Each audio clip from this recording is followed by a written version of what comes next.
están? A ver, otra vez. ¿Cómo están? Eso, que vean nuestro ponente que traen ganas. Bien, muchachos, pues les ofrezco una disculpa y les agradezco enormemente su paciencia, unos retrasos en el tráfico. Ya saben que esto es algo común en esta ciudad, la marcha nuestra de cada día y cosas similares, ¿no? Entonces vamos a dar comienzo a nuestra presentación el día de hoy.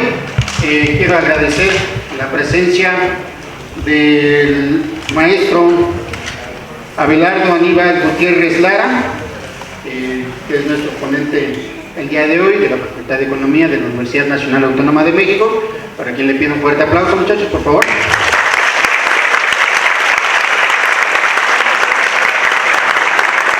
Y nos acompaña también el doctor Jesús Enrique Morales Rico, docente de aquí de nuestra escuela, al cual también le pido un fuerte aplauso, muchachos.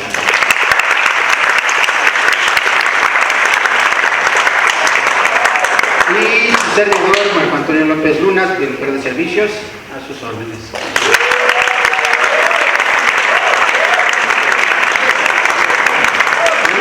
Voy a dar rápidamente una semblanza del maestro Abelardo Aníbal Gutiérrez Lara. Es profesor investigador de la Facultad de Economía de la UNAM, adscrito al sistema de Universidad Abierta y a distancia, con 44 años de antigüedad académica, maestro en docencia económica en temas virtuales de educación, miembro del programa universitario del Derecho en la PUED de la UNAM, director de estudios para la planeación universitaria en la coordinación de planeación, evaluación y simplificación de la gestión institucional, y destaca su trayectoria en la divulgación de la ciencia económica como columnista y colaborador de prensa escrita, radio y televisión, colaborador de noticieros Hacia Amanece, ADN 40 y Leonardo Curcio en Fórmula. Cuenta con una amplia experiencia en el sector público federal y en el sector privado. Ha sido asesor de la Comisión de Presupuesto y Cuenta Pública de la Cámara de Diputados y de las Secretarías de Finanzas de varios estados, así como representante del Grupo de Secretarios de Finanzas de la Conferencia Nacional de Gobernadores. Se especializa en temas de economía, finanzas públicas, políticas públicas y planeación.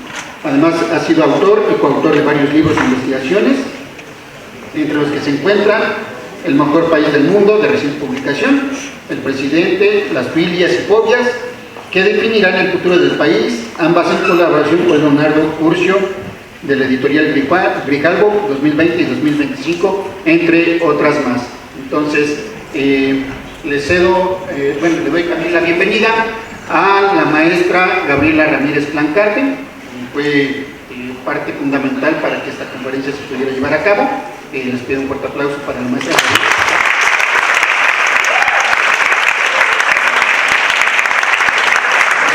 Y para ganarle tiempo al tiempo, pues le daría yo la palabra al maestro Aníbal Lara. Buenas tardes, ¿ya se escucha mejor? Gracias por acompañarnos esta tarde aquí. Les agradezco mucho la invitación. Se ve que les prometieron puntos, entonces gracias, que bien nos está yendo el auditorio. Bueno, me van acompañando por favor para ir pasando las láminas. Bueno, la idea es que uno de los temas importantes que siempre tenemos en la economía es esta idea de crecimiento y desarrollo.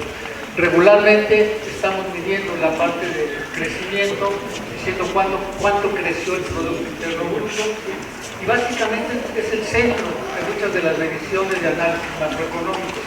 Sin embargo, desde hace muchos años se habla de desarrollo también, pero es cuando combinamos ese crecimiento con una mejor distribución de la riqueza que se crea.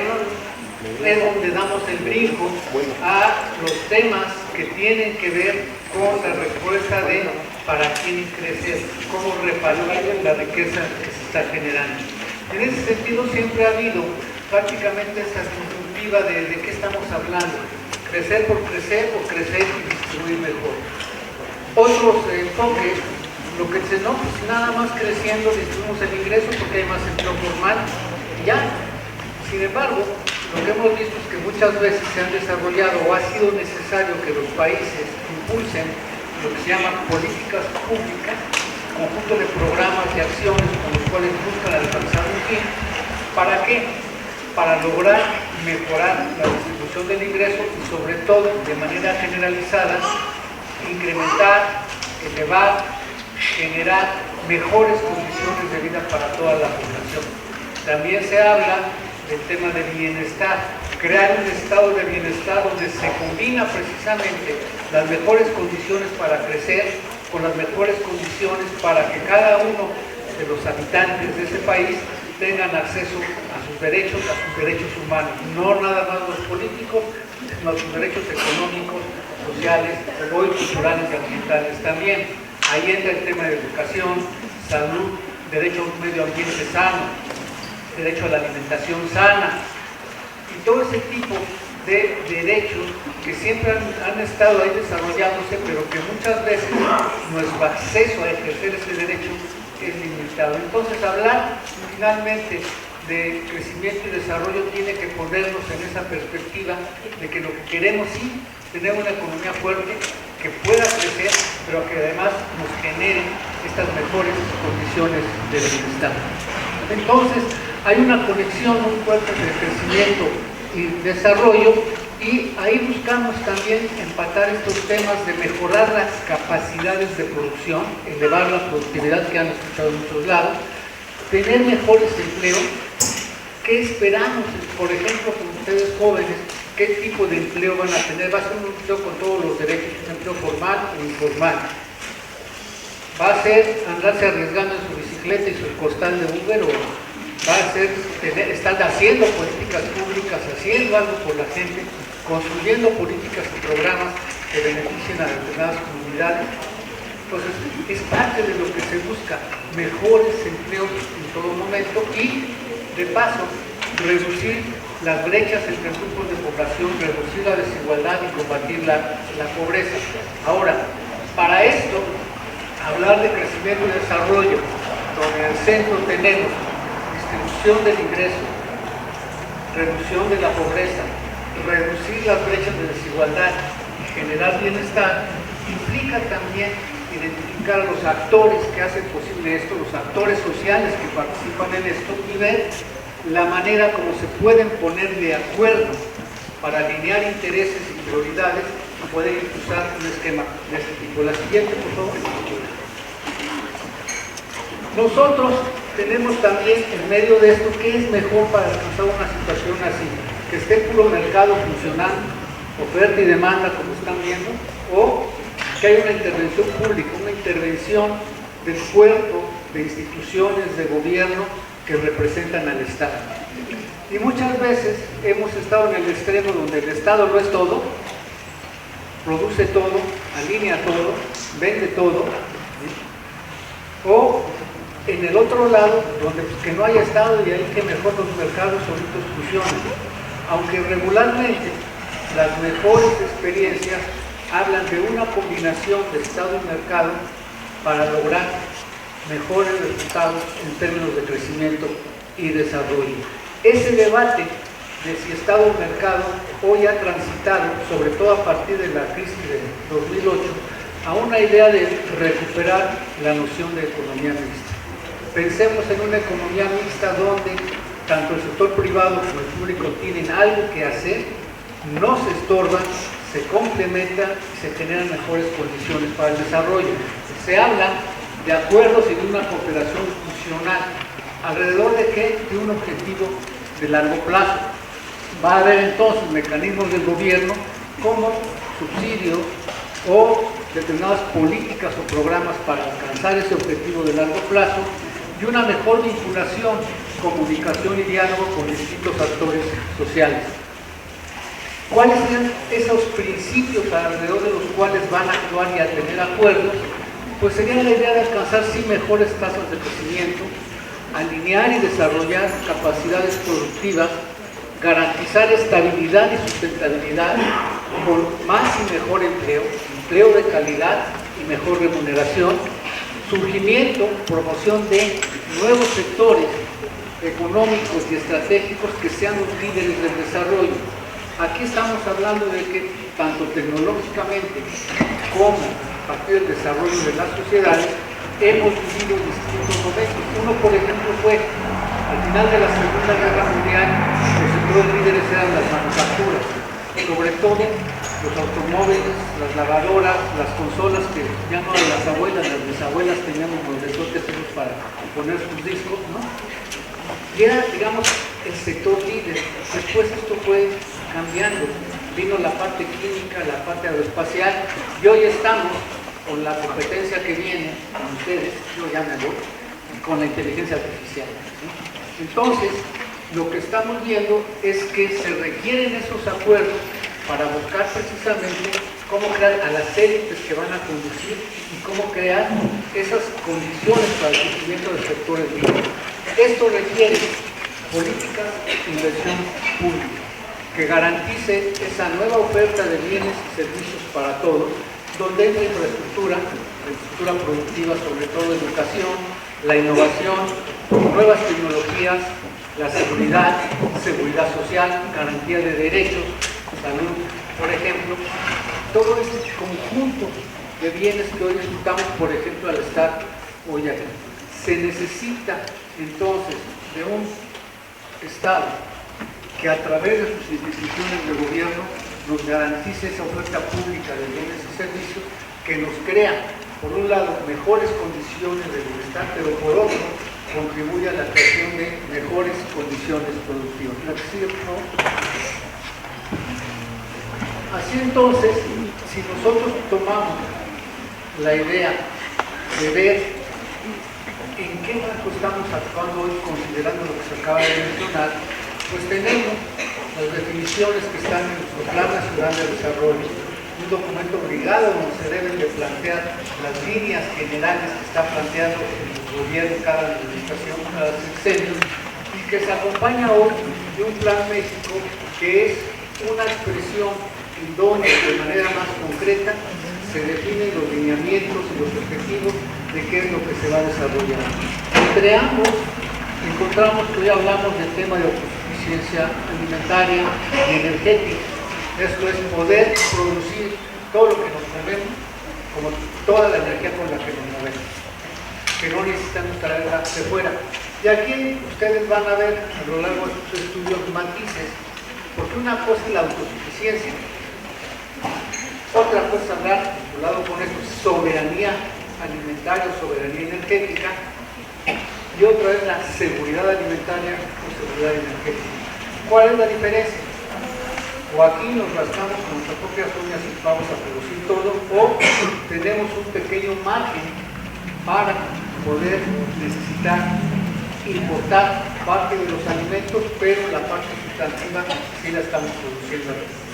Tenemos un margen para poder importar energía, hoy importamos gasolina, y cuál es ese margen en el cual estamos dispuestos a depender de un 10-20% de la gasolina del exterior, pero la demás la estamos produciendo aquí. Pues son discusiones que se han dado a lo largo de la historia, de donde se habla entonces de la importancia de que estos principios, de esta manera de autosuficiencia alimentaria y energética, tienen que ver con la evolución, el desarrollo de los países y sobre todo la garantía de que en este momento y a largo plazo vamos a contar con una oferta estable, a buen precio, de gasolina, de electricidad y hablando de otro elemento importante, de agua. Entonces, son los elementos que se plantean, se habla del desarrollo de infraestructura, creación de empleos en determinados sectores, crear polos de desarrollo y de bienestar. No obstante, las preguntas que como investigadores o analistas tenemos que hacer es: ¿contamos con el marco institucional y legal adecuado para esa participación social y privada? ¿Existen los liderazgos que nos permitan llegar a algún acuerdo para la construcción de un nuevo modelo de desarrollo? ¿Existe la capacidad para también tener unos nuevos acuerdos de inversión? ¿Se percibe claridad en el rumbo y en el tipo de economía que debemos de construir? Como dice la canción, nene, ¿qué quieres ser cuando seas grande? ¿A dónde vamos? O lo que les van a preguntar a ustedes en unos cuantos meses, cuando quieran hacer su maestría, su especialidad, ¿dónde te ves dentro de 5 años? ¿Qué te ves haciendo? ¿A dónde vas? Son preguntas que nos tendríamos que hacer en términos de ver si sabemos exactamente el rumbo que va a tomar la economía y para dónde va, en un contexto donde globalmente, y más con el desarrollo tecnológico tan acelerado que hay, vivimos en el futuro. Hace poco algún escritor señalaba, cuando yo era niño, sabía que quería estudiar y sabía para dónde iba, qué iba a estudiar y qué iba a saber hacer. Llegué a los profesionales y estudié lo que yo después iba a hacer. Hoy no sabemos cómo va a cambiar esto. Y me decía un médico, pues es que yo antes aprendí a ser cirujano, pero ahora cirugía es como los jóvenes que están jugando con sus PlayStation y sus palitos aquí nada más para hacer cirugías. Eso, si me lo ponen a hacer ahora, no lo sé. ¿Cómo va a evolucionar eso? Un médico que hoy está estudiando, ¿qué habilidades va a requerir dentro de 5 o de 10 años? Puede ser totalmente diferente. O igual ya están los robots operando y adiós el médico. Entonces, hoy hay mucha incertidumbre. Sin embargo, precisamente se requiere una política pública que nos oriente hacia dónde y qué oportunidades vamos a abrir en medio de sí de este campo de incertidumbre. Y finalmente, contamos con los recursos públicos para estas nuevas bases para el desarrollo, contamos con las finanzas públicas que realmente nos orienten al desarrollo, es parte de lo que ahorita vamos a utilizar. La que sigue, por favor. El paquete económico 2026 consta, algunos de ustedes lo saben, la mayoría, cada año, en un año normal que no fue de elecciones presidenciales, en septiembre, el día 8, el titular del Ejecutivo Federal, Presidencia, a través de la Secretaría de Hacienda, envía a la Cámara, al Congreso, a la Cámara de Diputados y a la Cámara de Senadores, una propuesta de ley de ingresos donde dice cuánto estima que va a recaudar el año siguiente, cuáles son los impuestos que va a cobrar el año siguiente, y la Cámara los puede modificar, tiene el mandato claro y específico ahora para poderlo cambiar y aprobar. También manda lo que son ya el proyecto del presupuesto de egresos de la Federación, que dice, bueno, todo lo que voy a recaudar, ¿en qué lo voy a gastar? ¿Cuánto en educación? ¿Cuánto en salud? ¿Cuánto en infraestructura? ¿Cuánto voy a invertir? ¿Cuánto en pensiones? Y también se lo tiene que aprobar la Cámara de Diputados. Gracias. La ley de ingresos, esa la tiene que aprobar la Cámara de Diputados y después la Cámara de Senadores. El presupuesto solamente lo va a aprobar la Cámara de Diputados. Y es otra vieja historia donde en algún momento solamente teníamos representantes populares y se crea el Senado como representante de las entidades federativas. Luego lo vuelven a quitar y luego dijeron, bueno, volvemos a crear el Senado, pero no le damos la más importante atribución, que apruebe el gasto. Entonces los diputados, los que parte y reparte, se quedan con la parte de distribuir el gasto. Le dan chance a participar en ingresos, pero no en el gasto. Entonces solo los diputados lo aprueban. Y ahí tienen ese margen que hoy es desde que se presentan estas dos propuestas, el 8 de septiembre hasta el 15 de noviembre para aprobarlo, ¿no? En ese marco presentan una visión general de la política económica, cómo vamos y qué ven hacia adelante, los criterios generales de política económica, y ahí se presentan cómo esperan que se comporten las principales variables macroeconómicas del país y qué va a hacer el gobierno, cómo la ve. Al mismo tiempo pueden presentar, no siempre, algo que es como una miscelánea fiscal, que es una ensalada ahí de todos los impuestos que hay, cobro de derechos y todo, que ajustan algunas cosas o le dan un tratamiento especial a algunos sectores.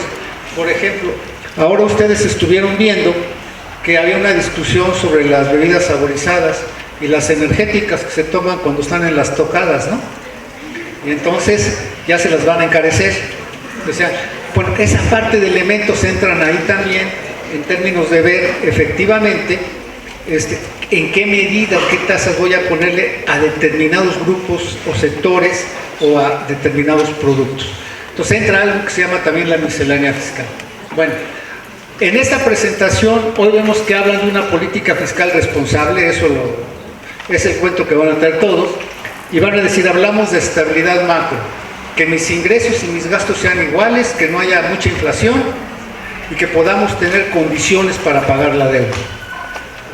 Por eso hablan de normalización gradual del déficit, porque antes el déficit público fue acusado de que era el causante de todos los males, luego se redujo, representaba 1,5% del Producto Interno Bruto, moverlo una décima era un escándalo, y era que se destrozaba el país y las finanzas, y de repente hemos visto que en la última administración llegamos a 6 puntos del PIB, ¿no? Y nadie dijo nada, no pasó nada, pero sí tuvieron que hacer un compromiso. El secretario de Hacienda, que salió después, hizo el compromiso de hacer la transición siempre y cuando le dejaran reducir el déficit público, y estamos en ese tránsito. Estamos ya caminando hacia 4 puntos del PIB de déficit, pero esto implica lo siguiente: déficit es cuando gasto más del ingreso que tengo. ¿Y con qué lo cubro? Pues con deuda. Ay, se habló el compañero de al lado cuando no traigo dinero y necesito un refresco. Ah, no, aguas, ¿no? Porque ya no pueden tomar refrescos, ¿no? Entonces, esa parte va vinculada. Reducir deuda es también reducir déficit. Y eso está planteado ahí.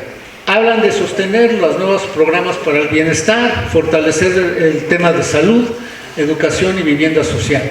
Tener inversión pública en programas prioritarios, pero buscando defender lo que plantea el Plan México, que es ese crecimiento con autosuficiencia en ciertos sectores. Una política de ingresos, o sea, ¿cómo voy a cobrar?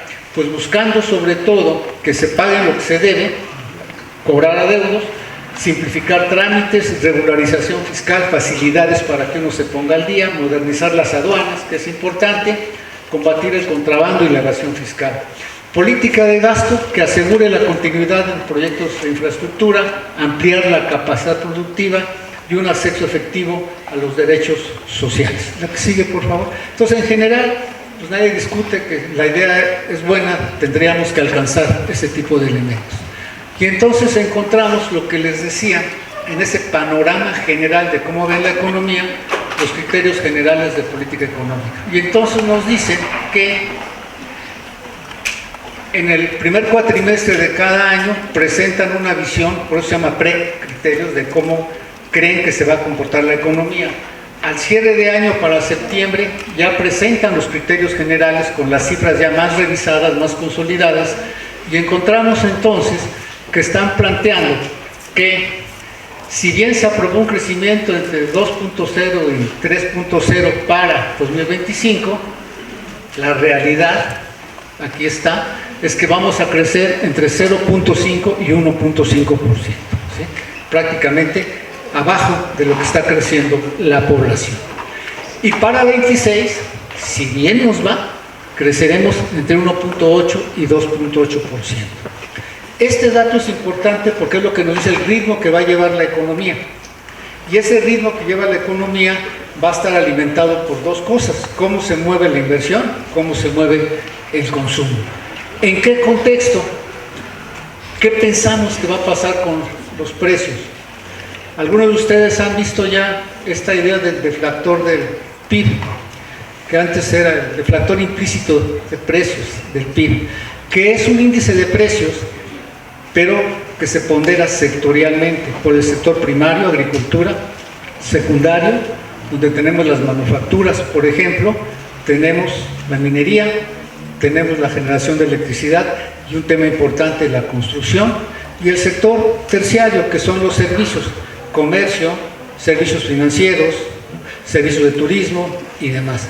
Entonces se ponderan los factores con los cuales se alimenta este precio, y el resultado es muy diferente al índice que todos conocemos, que es el Índice Nacional de Precios al Consumidor, que, como su nombre lo indica, se forma con una canasta de bienes de consumo que todos demandamos todos los días, se siguen sus precios y hacemos un número índice tomando el valor de esa canasta, la hacemos igual a 100 en un año X, y de ahí en adelante vamos midiendo cómo crece. Entonces ven que son diferentes la metodología, miden los precios, pero para cuentas nacionales y sobre todo cuando hablamos de finanzas públicas, desde hace muchos años se ha usado el deflactor implícito del producto, que ahí está en 4.8%. Vean que es más alto que los precios al consumidor, que está en 3.0%. ¿Sí? Bueno, esto se los comento porque por descuido, maña, error, falta de experiencia, lo que ustedes quieran, en el presupuesto que se presentó ahora, unos cuadros usaron el deflactor, pero el de otro año. Otros cuadros usaron precios al consumidor, pero el que es diciembre a diciembre. Y otros usaron el promedio del año. Entonces, la verdad que fue toda una mezcolanza y una falta de claridad y metodología, homogeneidad en las cifras que se presentan. Y esto es importante porque para medir en términos reales, si hoy tenemos más o menos recursos, necesitamos poder anular el impacto de los precios en los valores que nos están dando, y pues no los está haciendo correctamente cuando tenemos de chile, de dulce y de manteca. O sea, ¿cuál es el deflactor? ¿Sí?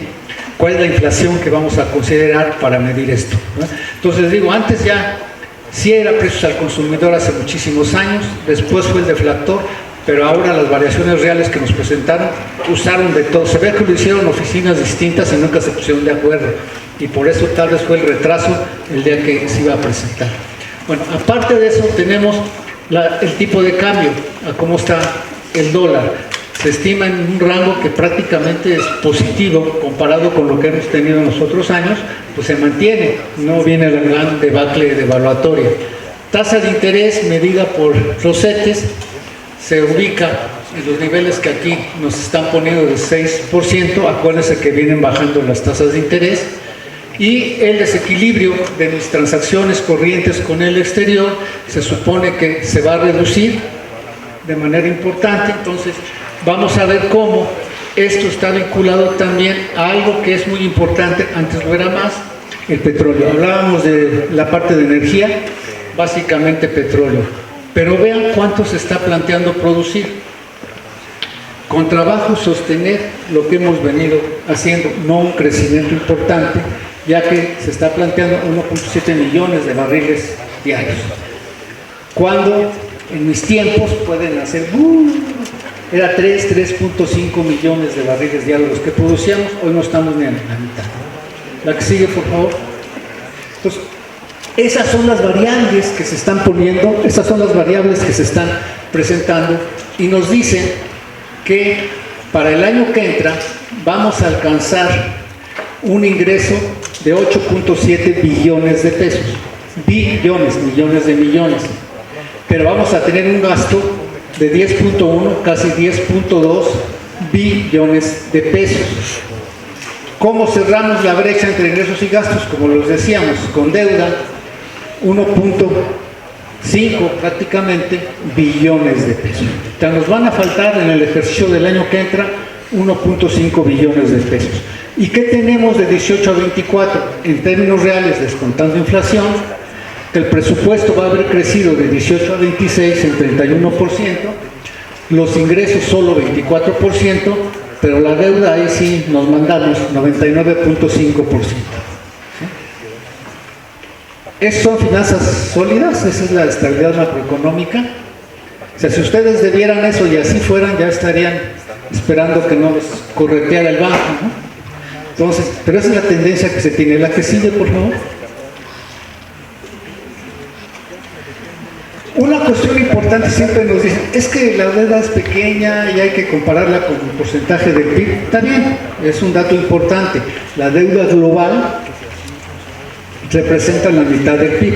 Esta es la deuda del año, pero la que traemos arrastrando representa prácticamente el 50% del PIB. Pero hay otro indicador importante que luego no nos dicen. ¿Cuánto representa el endeudamiento del año con respecto a los ingresos que voy a tener? Va a representar 14.4%. ¿Cuánto representa estos ingresos por financiamiento como porcentaje no del ingreso total, sino de mis ingresos presupuestarios, los normales, sin pedir prestado? Representan casi el 17%. Y para que vean lo importante que es esto, vean que en 24, quién sabe por qué, tal vez por las elecciones, la deuda pasó prácticamente a 20%. ¿Okay? Cuenta mis ingresos normales y contra mis ingresos normales divido mi deuda, me doy cuenta de qué tanto estoy necesitando de la deuda y qué tanto estoy comprometiendo los pagos futuros de esta deuda, ¿no? La que sigue, por favor. Y una de las cosas que nos muestra primero que nada es el gobierno federal. Una cosa es todo el sector público y otro nada más el gobierno federal. Nos presenta que espera llegar a esa cantidad que estamos viendo, pero con un crecimiento de 4.6%, donde los ingresos presupuestarios, sin considerar deuda, van a crecer 3.3%. Los impuestos 5%, pero la deuda entonces de un año a otro va a crecer 12.7%.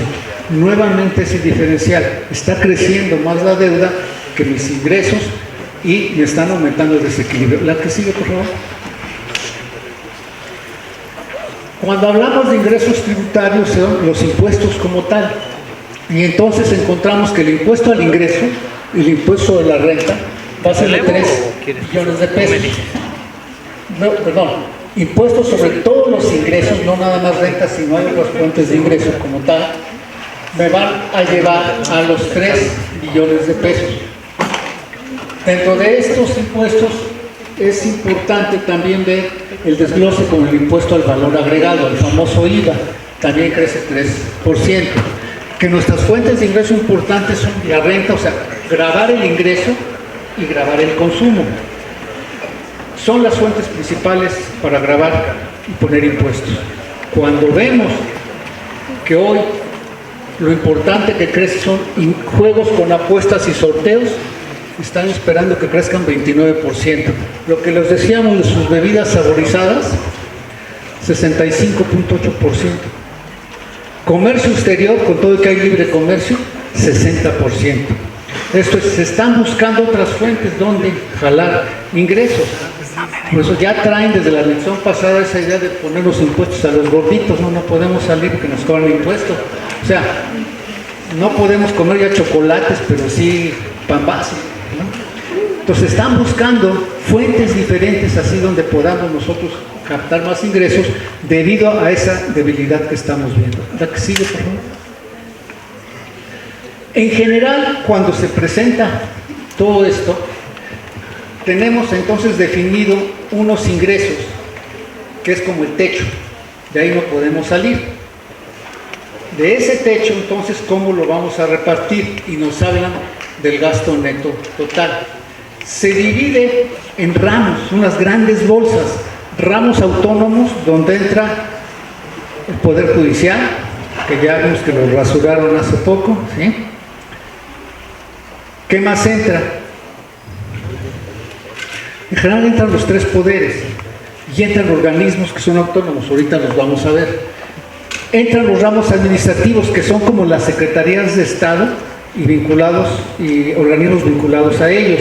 Secretaría de Educación, Secretaría de Salud, Secretaría de Infraestructura, Comunicaciones y Transportes, ¿no? Son los que juegan ahí. Ramos generales son ramos que no necesariamente están vinculados como tal a una secretaría, pero que son una fuente importante de financiamiento para la actividad social y económica. Es donde entran lo que se participa a los estados por un convenio de coordinación fiscal, por ejemplo, pero también entran ramos que nos van a permitir pagar la deuda. Entidades sujetas a control presupuestario directo son básicamente el ISSSTE y el IMSS, y nuestras empresas productivas del Estado, pónganle signo de interrogación a lo de productivas, donde están CFE y Pemex, ¿sí? La que sigue, por favor. Si vemos los organismos autónomos, aquí están: Poder Legislativo, Poder Judicial, está el INE, está el Tribunal de Disciplina Fiscal, las desaparecidas comisiones federal de competencia, el de telecomunicaciones, y todos estos estaban ahí. El Instituto Nacional de Transparencia también desaparecido, sigue ahí el INEGI, sigue el Tribunal Federal de Justicia Administrativa, y vean cómo en el Poder Judicial más o menos se ha mantenido, pero esta cifra que está aquí, le tumbaron 15,000 millones de pesos para poder repartir y tener una bolsa que con otros a los que les pellizcaron, juntaron 17,000 millones de pesos para cambiarlos de la propuesta del Ejecutivo y atender otros sectores. La que sigue, por favor. Sí. Una pregunta. ¿Por qué no se amplía la base de contribuyentes? Una cosa, eso es muy importante, o sea, ¿a quién le cobramos impuestos? Entonces tenemos personas físicas y tenemos personas morales. Físicas somos changuitos como un servidor, personas morales son las empresas. Y entonces existen reglamentos, la ley de ingresos, donde me determina efectivamente cuánto le voy a cobrar a cada una de ellas dependiendo de sus características. Y aquí entonces entramos a ver cuál es el universo de contribuyentes. Pues lo primero que podemos ver, si es por el lado del ingreso, es cobrarle más al que tiene más. Por el lado del ingreso es muy importante que sea progresivo. Y ahí se tienen disposiciones en ese sentido, tanto para las personas físicas como para las personas morales. La otra administración, hace dos, lo que hizo fue ponerle, a partir de cierto nivel, comenzar a cobrar tasas progresivas en renta. Y se dijo, para las empresas, la tasa máxima que les podemos cobrar es el 30%, descontado esa partecita de abajo que no la tomamos en cuenta, ¿no? O sea, como que está exenta una parte y la otra, conforme va aumentando su ingreso, pasamos a una tasa del 15, del 20, 25 y hasta del 30, la máxima que les podemos cobrar. A las empresas, a las personas, pues se las dejamos en 35, igual, ni se quejan. Y para las personas físicas es 35. Ahora, establecido eso, pues volteamos a ver cuál es ese universo de contribuyentes, qué características tiene. Y podemos ver que dada la distribución del ingreso, ¿sí?, si la mayor parte de los empleos que hoy se generan, prácticamente 7 de cada 10 mexicanos que salieron hoy a trabajar, ganan cuando mucho 2 salarios mínimos, pues por más que le piques o le pongas tasas, ¿cuánto le vas a sacar? ¿No? En las empresas también tenemos, de cada 100, 90 son micro, pequeñas empresas, pues apenas de al día, ¿no? Pues tampoco ahí se ve de esa manera. Entonces se está buscando, por eso están grabando otros productos y demás, cómo grabar más. Ahora, eso pasa por revisar el padrón de contribuyentes. Y básicamente el padrón de contribuyentes nos dice cuántas son empresas grandes, cuáles son empresas menos grandes, cuáles son las medianas, las pequeñas y las micro. Y vemos esa estructura y encontramos que las empresas grandes, unas cuantas, que no llegan ni al 5%, son las que mayor contribuyen a esta recaudación. ¿Sí? ¿Por qué? Porque las otras tienen muy pequeño poder de generar ingresos y poderles cobrar algo por ahí. Se ha buscado mucho el otro tema que va ligado a esto, que es la economía informal. ¿Cuántos están que no están registrados y tienen actividades económicas, ¿no? Por eso se habla de la economía informal. Hay una economía en donde prácticamente 6 de cada 10 mexicanos que hoy están trabajando son informales. Entonces no se tienen los controles suficientes para eso y se busca y se les invita a formalizarse. Últimamente sacaron una cuestión que es la parte de poder simplificarle a pequeños contribuyentes todos los trámites y todo de registro, ponerles una tasa muy baja de impuesto para que al menos estén registrados y algo caiga, ¿sí? Pero es muy difícil en una economía tan heterogénea, tan diversa, que los puestecitos de aquí afuera estén pagando impuestos. En algún momento se pensó que paguen una cuota fija, o con los taxistas se les había puesto una tasa fija. Entonces iban a pagar 100 o 150 pesos al mes y ya, ¿no? Una cosa así, como la cuenta, pues. Pero tampoco han funcionado. Entonces sí tenemos un problema importante por la economía informal, la característica de los empleos que se están generando y, sobre todo, el centro, la insuficiencia de ingresos. Cuando nosotros hablamos de un ingreso promedio de los mexicanos, cuando nosotros hablamos, gracias, de el ingreso promedio de los mexicanos, estamos considerando a grandotes y pequeños. Y nos estamos ubicando en cuánto, de 15,000, 20,000 pesos, por ahí más o menos es.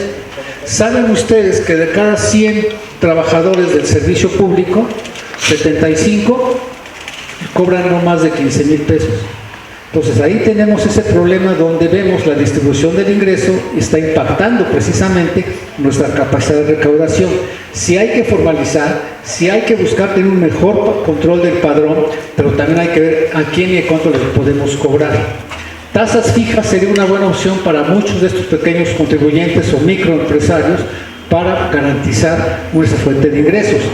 Pero por el otro lado, también tenemos el otro que es el impuesto al consumo, el IVA, en donde pues estaba viendo qué es lo que hacemos para mejorar. Vamos a subir el IVA, sí, pero acuérdense que los alimentos y los medicamentos están exentos.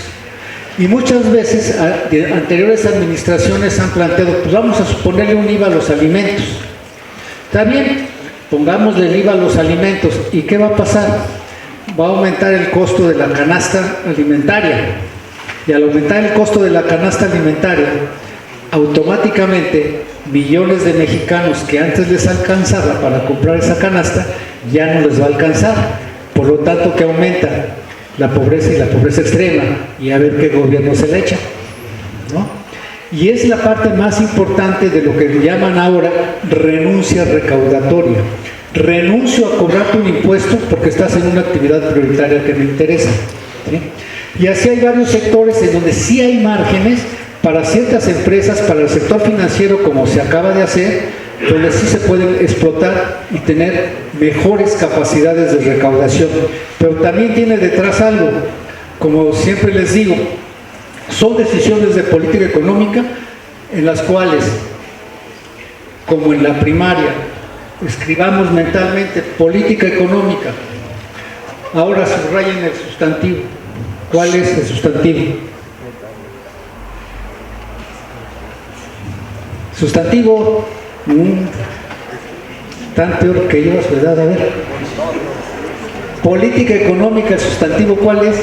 ¿Y cuál es el adjetivo? ¿Qué? Política es lo sustantivo, política es lo sustantivo y económica es el calificativo. Lo sustantivo es lo político. ¿Qué es lo político? La lucha por el poder. ¿Y qué es el poder? La manera y la capacidad para imponerle mis decisiones a otros. Entonces, es una lucha de poder, es una lucha de sectores, y lo vemos, por ejemplo, ahora que se dan estos debates, vamos a aumentarle el impuesto a los cigarros, pues ahí están las tabacaleras negociando para que no lo hagan. Ahora, ¿quiénes estuvieron? Pues las refresqueras, ¿no? Diciendo, oigan, no la frieguen, ¿no? Y luego dijeron, pues va a ser a todas las bebidas. Luego dijeron, bueno, a determinado tipo de bebidas se los vamos a bajar, ¿no? Y no les van a cobrar todo el impuesto, pero sí les van a encarecer buena parte de las bebidas que tienen edulcorantes, no azúcar, ¿sí? Entonces, la verdad es que siempre hay ese factor político detrás de cómo lo podemos hacer, pero un condicionante importante es el nivel de ingreso de la población y el nivel de formalidad de la economía, ¿no? Y por eso no podemos aumentar más el padrón de contribuyentes. Estamos los cautivos, que no aportamos todo el tiempo, pero no una parte sustantiva de la recaudación. Lo sustantivo está con las grandes empresas, ¿no? Bien. Entonces, volviendo al gasto, encontramos que las secretarías de Estado, miren, Presidencia, Gobernación, Relaciones Exteriores, Hacienda, Defensa y demás, tienen toda estos ramos administrativos. Sin embargo, vean aquí, de 25 a 26 crece en 8.9% el presupuesto de todos los ramos, pero solamente 7 mejoran y los demás se quedan muy tristes. ¿Sí, doctora?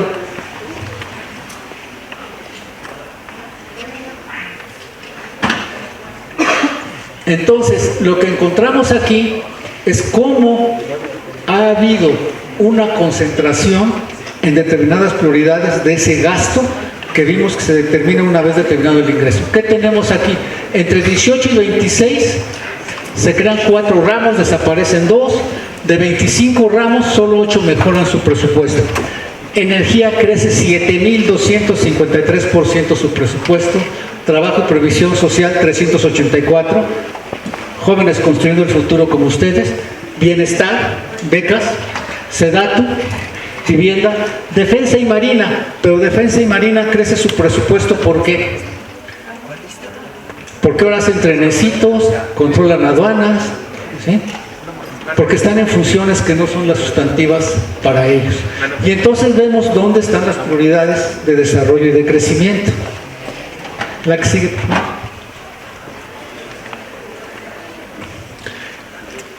Y encontramos lo siguiente: cada ramo, la Secretaría de Educación tiene su recurso y es un ramo.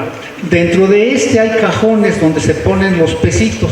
Este es para educación superior, este es para educación básica, este es para becas, este es para uniformes, este es para tal cosa.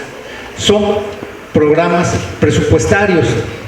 Y vean que el principal programa presupuestario, con 526.508 millones de pesos, 468.000 millones de pesos más que en 2018, es mi pensión estelar para las personas adultas mayores.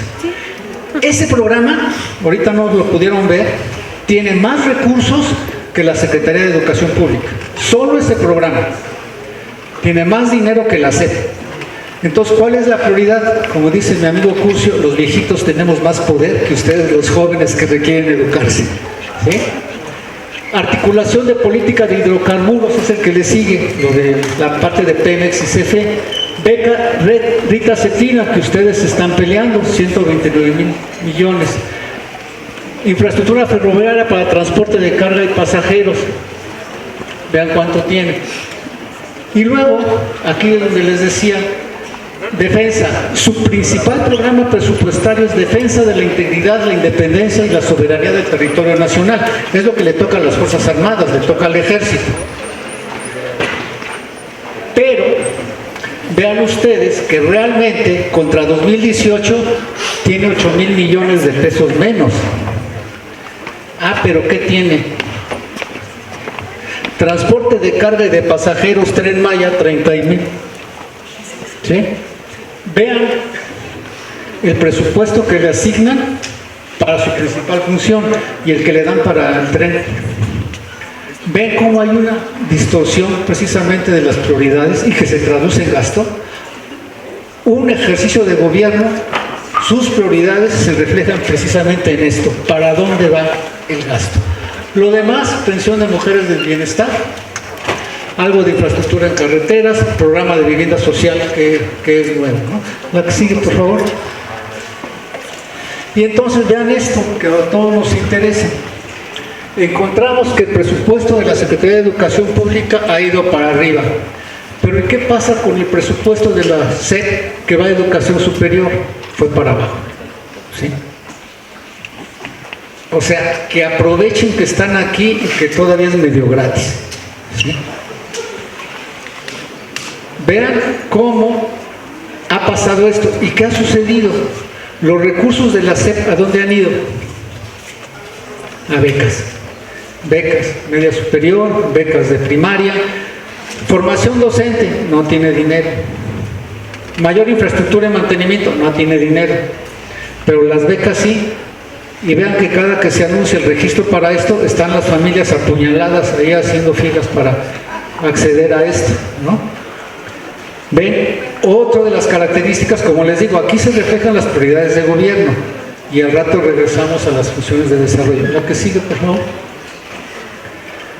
Bien, en los ramos generales, y es otro punto importante, se están estimando casi 1.5 billones de pesos para pagar la deuda, junto con 1.3 billones de pesos de deuda y 1.5 para las participaciones a los estados. ¿Cuánto dijimos que era el déficit? Del mismo tamaño. El déficit, la deuda que se está teniendo, equivale a esto, ¿sí? Entonces, necesitamos déficit para sostener los programas sociales, necesitamos déficit para pagar las pensiones, necesitamos déficit para alguno de estos. ¿Dónde está el dinero? La que sigue, por favor. Y la que sigue, Y aquí quedamos, la anterior. ¿Qué es lo que tenemos para terminar? La anterior, por favor. Tenemos lo siguiente, decíamos inversión y consumo. La inversión pública es importante para crear espacios para el crecimiento. ¿Saben cuánto representa? 2.1% del PIB. Nada. Cuando este país creció, la inversión pública representaba entre 6 y 8 puntos del PIB y era para infraestructura de adeveras que nos ayudara a crecer. Hoy, como lo vimos, por ejemplo, con el presupuesto de defensa, estamos con los trenes, ¿sí? Estamos con el AIFA, estamos con Dos Bocas. Infraestructura productiva de adeveras para crecer. Y entonces, vean en general la tendencia de la inversión, su variación anual, septiembre de un año contra septiembre del año anterior. Todo esto está en rojo. Todos esos meses llevamos de caída de la inversión. ¿Cómo vamos a crecer? Sí, ahora sí, ya para cerrar. Entonces, necesitamos un acuerdo social para que esto funcione. Necesitamos espacios para la inversión, pero contamos con una visión compartida, por el momento no. Y contamos con recursos públicos para defender una visión de desarrollo, pues por lo que acabamos de platicar, a mí me parece que no. Ustedes tienen su mejor punto de vista y su opinión es muy respetable y gracias por acompañarnos. Gracias.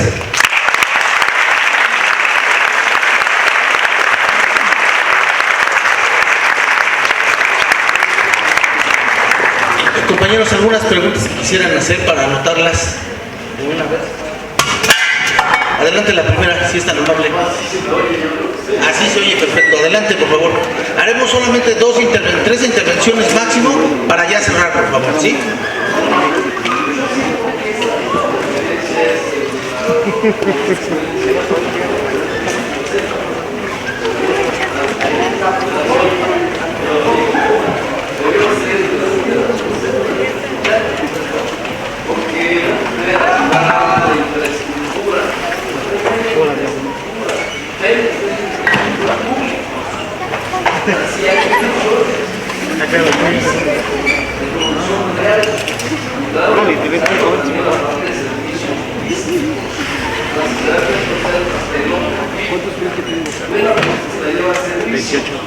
Y servicios por 32, 31. Eres un novio de aquí.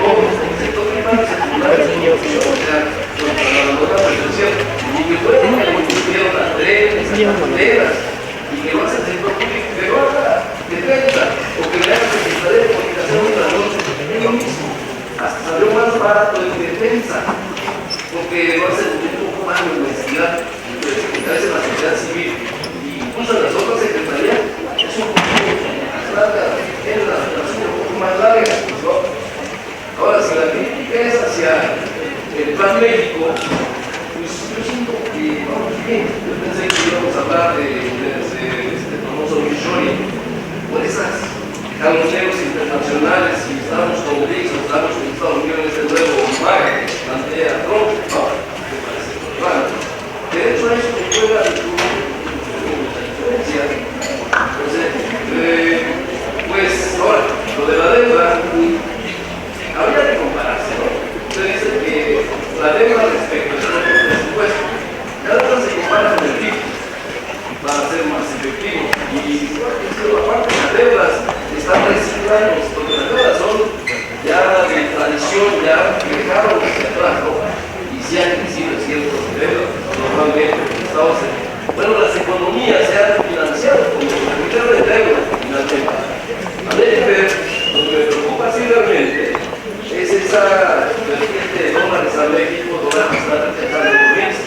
Entonces está baratando y está viniendo por mercancía, riqueza real a este país, a Argentina, a Colombia, a Sudamérica en general, ¿sí? Y parece que está baratándose pues porque están dejando de recibirlo. Entonces, ese dinero que viene de Estados Unidos lo imprime. O sea, si riqueza de por medio. Entonces, eso sí lo consume. Sí, el que el dólar se esté devaluando, sobrevalorando nuestra moneda y casi toda Latinoamérica, porque no tiene otra vertiente de dólares. Está viniendo por riquezas raras de estos países y está quedando lo mismo. Está obligando a Europa a que gaste más en su industria militar. A nosotros, ¿en qué nos quiere obligar? Yo creo que no.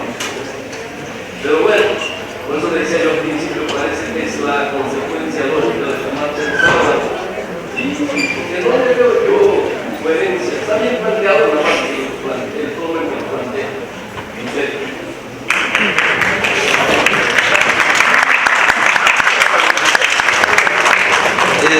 Cerraríamos aquí el comentario, nada más con la respuesta, maestro, por favor. Bueno, en primer lugar, se habla del Bitcoin, ¿sí? Había esa idea de cómo aprovechar que a partir de la pandemia se buscó la relocalización de la inversión a nivel global. Y obviamente lo que hicieron las grandes potencias y las grandes industrias es traigámonos más cerca el aprovisionamiento que necesitamos para cualquier cosa. Y eso implicó el buscar precisamente esa idea de tener en países cercanos las cadenas de producción que ahora son globales, son internacionales. Sin embargo, esto para México fue muy importante, sobre todo parte de 22, parte de 23, donde hubo un fuerte crecimiento de la inversión, en la medida en que somos no nada más cercanos, ni somos aliados, que es importante, y somos amigos. Pero esto cambió en la administración pasada. Se perdió la oportunidad de que siguieran viendo como cuates y como aliados. Entonces ya empezaron a tener ciertos resquemores. Y luego, decisiones que se tomaron donde cortaron fuentes de inversión que estaban aquí y fueron rechazadas o cuestionadas, pues hicieron que la inversión se retrayera. Y evidentemente, si hoy vemos los volúmenes de inversión directa que tenemos en México, si antes eran más del 20% nueva inversión, hoy no son más allá del 5% de nueva inversión y lo demás son reinversiones. Están a la expectativa de a ver qué pasa. Ahí se perdió el nearshoring y a partir de entonces vemos que esto comenzó a caer. Si eso pasó con la inversión extranjera productiva, la nacional que estaba construyendo como locos bodegas, infraestructura para aprovechar esa experiencia, tan expectativa para ver si se acomodan o no se acomodan. Por otro lado, cuando hablamos del peso de la inversión pública, hablamos de una inversión dirigida y orientada para conseguir ciertos objetivos de incrementar la productividad y la productividad de los sectores de punta, de los sectores de adelante, los que van a liderar el crecimiento. Hoy la inversión que se hizo fue en un aeropuerto que no se usa, en una refinería que no refina y en un tren que ni siquiera da para abastecer finalmente todas sus rutas que a cada rato se para. No tiene una rentabilidad económica ni social como se esperaba. La rentabilidad política sin duda que la tuvo, pero la que es la única rentabilidad no la tuvo. Y ahí precisamente qué tipo de inversión se necesita. Y por el otro lado, las últimas experiencias de desarrollo han estado vinculadas a gobiernos fuertes o partidos fuertes, por el cual, ¿qué hicieron?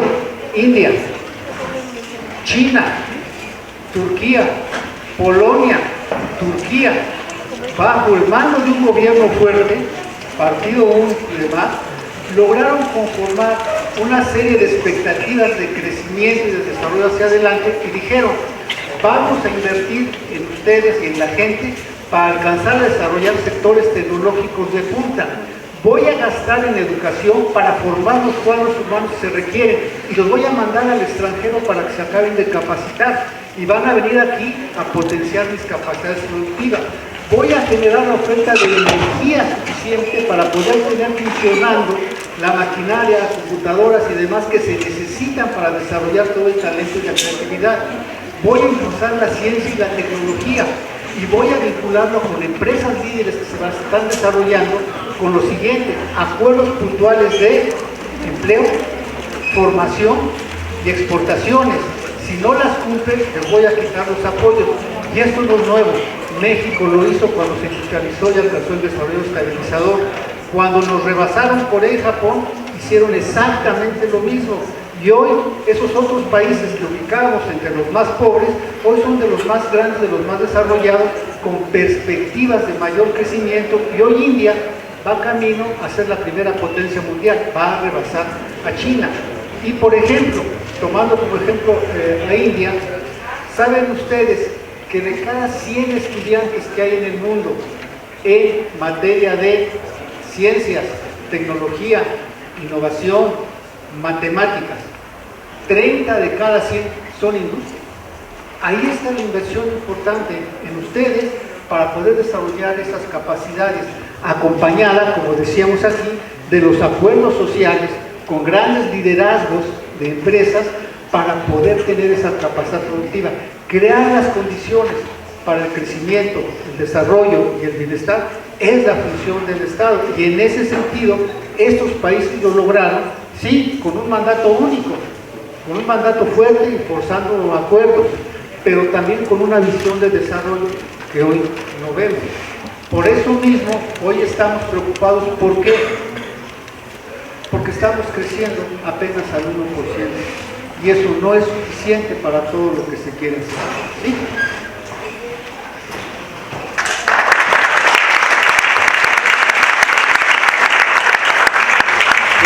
No nos resta más que hacer el acto protocolario para entrega de constancia. El licenciado Marco Antonio López Luna, subdirector de Servicios Educativos de Integración Social, entregará la constancia correspondiente al maestro Abelardo Aníbal Gutiérrez Lara.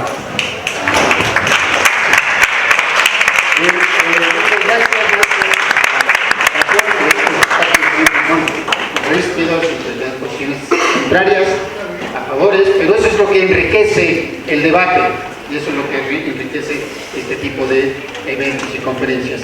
Bien, vamos a proceder a otorgar la constancia.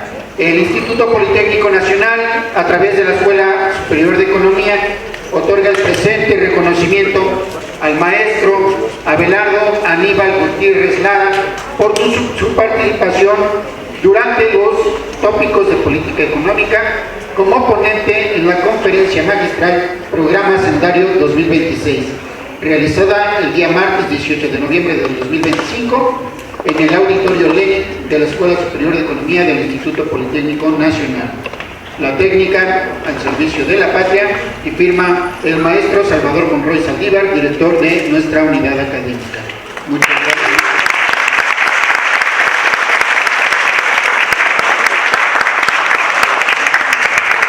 Muchas gracias, muchachos, y estaremos avisándoles ahí de los próximos eventos. Gracias.